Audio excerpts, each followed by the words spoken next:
नमो बुद्धाय।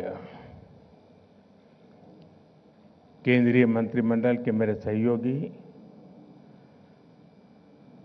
गजेंद्र सिंह शेखावत जी, किरण रिजिजू जी, रामदास आठवले जी, राव इंद्रजीत जी,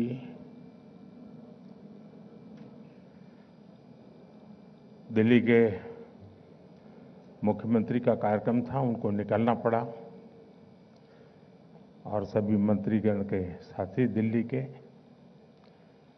के lieutenant governor Saxena ji, excellencies, diplomatic community के सभी माननीय सदस्य, बुद्धिस्ट स्कॉलर्स, धम्म के अनुयायी, देवी और सज्जनों, 125 साल के इंतजार के बाद भारत की विरासत लौटी है, भारत की धरोहर लौटी है। आज से भारतीय जनमानस भगवान बुद्ध के इन पवित्र अवशेषों के दर्शन कर पाएगा, भगवान बुद्ध के आशीर्वाद ले पाएगा। मैं इस शुभ अवसर पर यहां उपस्थित सभी अतिथियों का स्वागत और अभिनंदन करता हूं।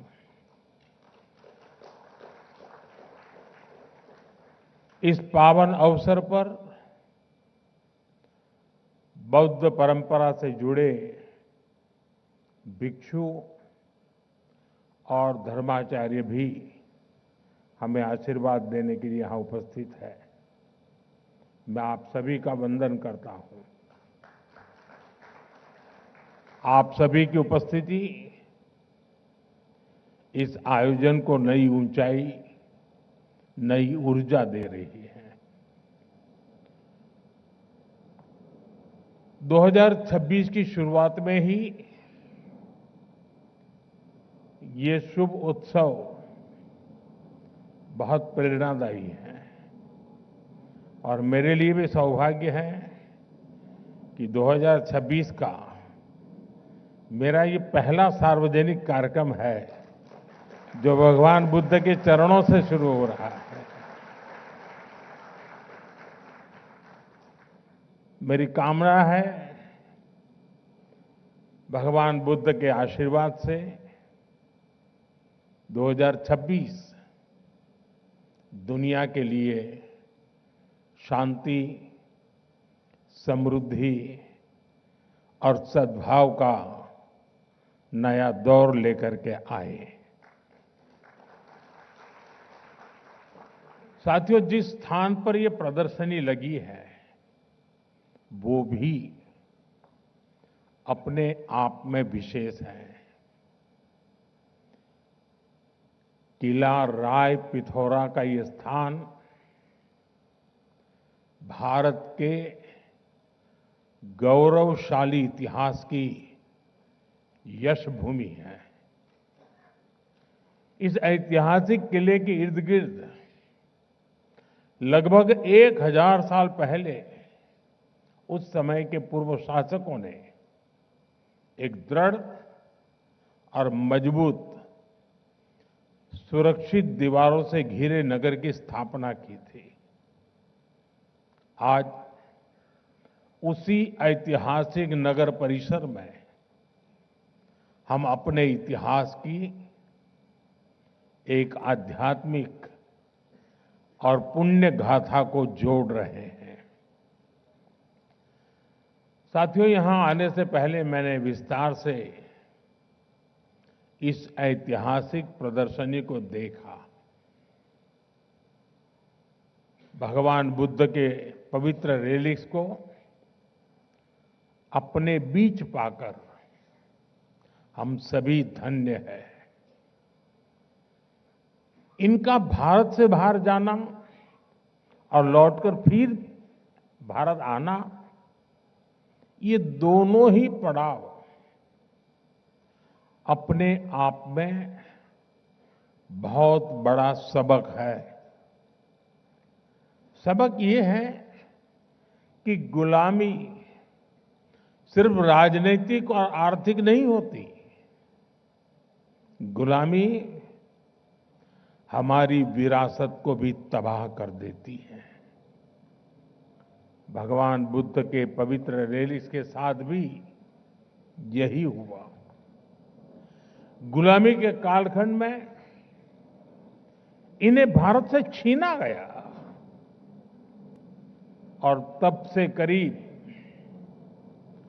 125 साल तक ये देश से बाहर ही रहे। जो लोग इन्हें भारत से लेकर गए थे, उनके वंशजों के लिए तो ये सिर्फ निर्जीव एंटिक पीस ही थे और इसलिए उन्होंने इन पवित्र अवशेषों को अंतर्राष्ट्रीय बाजार में नीलाम करने का प्रयास किया। लेकिन भारत के लिए तो ये पवित्र रेलिक्स हमारे आराध्य का ही एक अंश है, हमारी सभ्यता का अभिन्न अंग है। इसलिए भारत ने तय किया कि हम इनकी सार्वजनिक नीलामी नहीं होने देंगे। और मैं आज गोदरेज समूह का भी आभार व्यक्त करता हूं। उनके सहयोग से भगवान बुद्ध से जुड़े ये पवित्र अवशेष भगवान बुद्ध की कर्म भूमि, उनकी चिंतन भूमि और उनकी महाबोधि भूमि और उनकी महापरिनिर्वाण भूमि पर वापस लौटे हैं। साथियों, भगवान बुद्ध का ज्ञान, उनका दिखाया मार्ग पूरी मानवता का है और कालातीत है। ये समय में बंधा हुआ नहीं है। ये भाव हमने बीते कुछ महीनों में बार बार अनुभव किया। बीते कुछ महीनों में भगवान बुद्ध से जुड़े पावन अवशेष जिस भी देश में गए, वहां आस्था और श्रद्धा का ज्वार उमड़ आया। थाईलैंड में अलग अलग स्थानों में ऐसे ही पावन अवशेष रखे गए थे। महीने भर से भी कम समय में वहां 40 लाख से अधिक श्रद्धालुओं ने उनके दर्शन किए। वियतनाम में जन भावना इतनी प्रबल थी कि प्रदर्शनी की अवधि बढ़ानी पड़ी। वहां के 9 शहरों में करीब 1.25 करोड़ लोगों ने बुद्ध अवशेषों को नमन किया। मंगोलिया में गंदन मठ के बाहर हजारों लोग घंटों घंटों तक प्रतीक्षा करते रहे। कई लोगों ने सिर्फ इसलिए भारतीय प्रतिनिधियों को छूना चाहा क्योंकि वे बुद्ध की भूमि से आए थे। रूस के काल्मिकिया क्षेत्र में सिर्फ एक सप्ताह में 1.5 लाख से अधिक श्रद्धालुओं ने पवित्र रेलिस के दर्शन किए। ये वहां की आधे से भी अधिक आबादी के बराबर है। विभिन्न देशों में हुए इस आयोजन में क्या आमजन, क्या हेड ऑफ द गवर्नमेंट, सभी एक समान श्रद्धा से जुड़े। भगवान बुद्ध सबके हैं, भगवान बुद्ध सबको जोड़ते हैं। साथियों, मैं खुद को बहुत भाग्यशाली समझता हूं क्योंकि भगवान बुद्ध का मेरे जीवन में बहुत ही गहरा स्थान रहा है। मेरा जन्म जिस वडनगर में हुआ वो बौद्ध शिक्षा का बहुत बड़ा केंद्र था। जिस भूमि पर भगवान बुद्ध ने अपने प्रथम उपदेश दिए वो सारनाथ आज मेरी कर्म भूमि है। जब मैं सरकार के दायित्वों से दूर था तब भी मैं एक तीर्थ यात्री के रूप में बौद्ध तीर्थ स्थलों की यात्रा करता रहता था।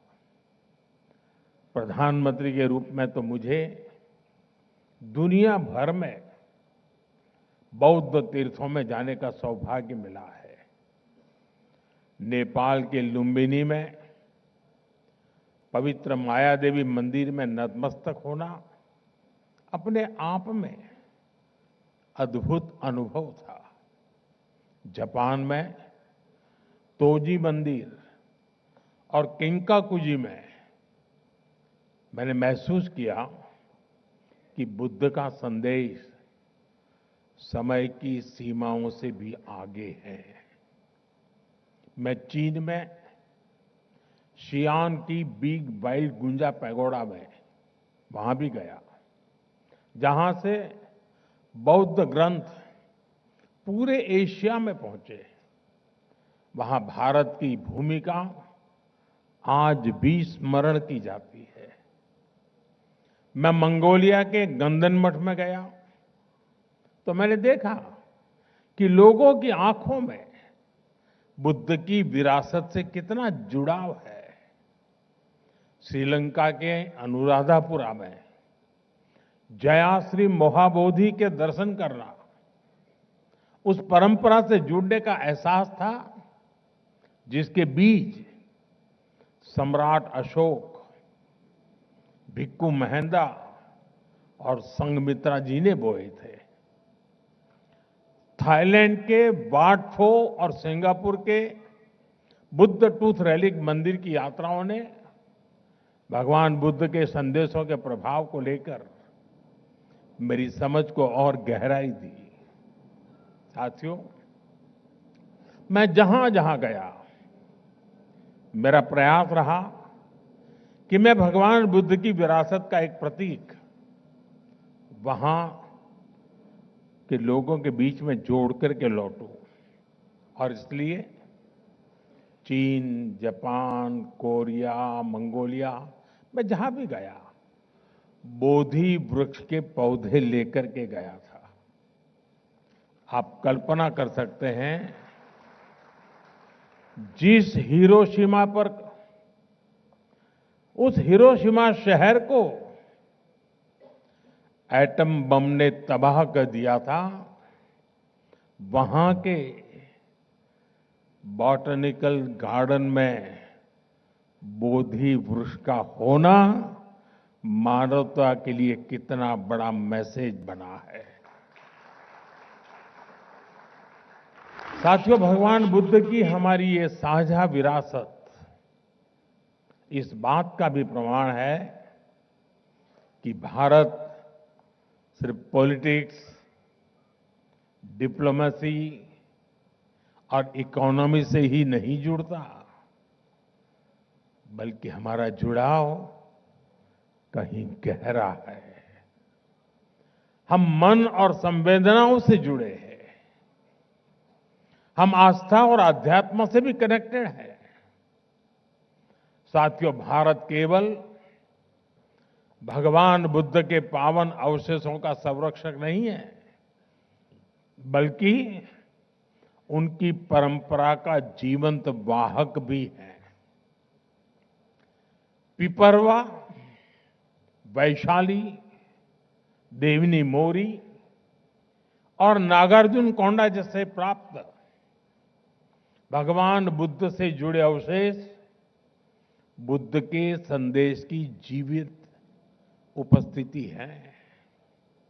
भारत ने इन अवशेषों को साइंस और अध्यात्म हर रूप में संभाला है, सहेजा है। साथियों, भारत का ये भी निरंतर प्रयास रहा है कि दुनिया में बौद्ध विरासत से जुड़े भी स्थान हो, जो भी स्थान हो, उनके विकास के लिए हम यथासंभव योगदान दे सकें। जब नेपाल में आए भीषण भूकंप ने प्राचीन स्तूपों को नुकसान पहुंचाया, तो भारत ने उसके पुनर्निर्माण में सहयोग दिया। म्यांमार के बागान में आए भूकंप के बाद हमने 11 से अधिक पगोड़ाओं का संरक्षण किया। ऐसे अनेक उदाहरण हैं। भारत में भी बौद्ध परंपरा से जुड़े स्थानों और अवशेषों की खोज और उनके संरक्षण का काम निरंतर चल रहा है। जैसा मैंने आपको पहले कहा, मेरा जन्मस्थान गुजरात का वडनगर बौद्ध परंपरा का एक बहुत बड़ा केंद्र रहा है। मैं जब गुजरात का मुख्यमंत्री था, तब वहां बौद्ध परंपरा से जुड़े हजारों अवशेष मिले थे। आज हमारी सरकार इनके संरक्षण पर भी बल दे रही है और आज की पीढ़ी को इनसे जोड़ भी रही है। वहां एक शानदार एक्सपीरियंशियल म्यूजियम भी बनाया गया है, जो करीब 2500 वर्ष के इतिहास का अनुभव देता है।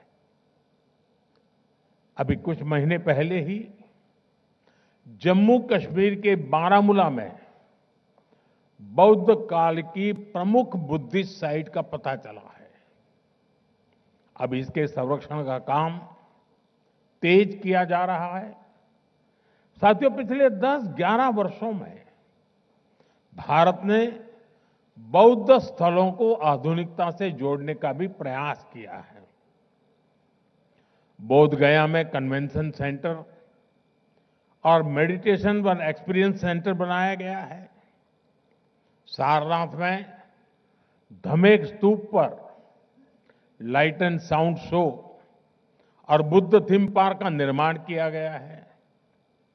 श्रावस्ती, कपिलवस्तु और कुशीनगर में आधुनिक सुविधाओं का निर्माण किया गया है। तेलंगाना के नालगोंडा में एक डिजिटल एक्सपीरियंस सेंटर बनाया गया है।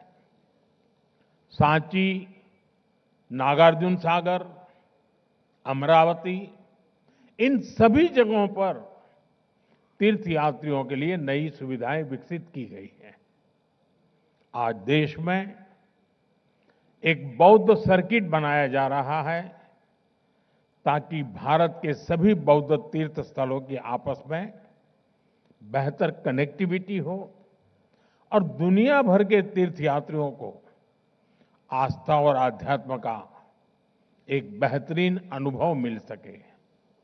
साथियों, हमारा प्रयास है कि बौद्ध विरासत सहज रूप से आने वाली पीढ़ियों तक पहुंचे। वैश्विक बौद्ध शिखर सम्मेलन, वैशाख और आषाढ़ पूर्णिमा जैसे अंतर्राष्ट्रीय आयोजन के पीछे यही सोच है। आप सभी जानते हैं कि भगवान बुद्ध के अभिधम, उनकी वाणी, उनकी शिक्षाएं मूल रूप से पाली भाषा में है। हमारा प्रयास है कि पाली भाषा सामान्य जन तक पहुंचे। इसके लिए पाली को क्लासिकल लैंग्वेज का दर्जा दिया गया है। इससे धम्म को उसके मूल भाव को समझ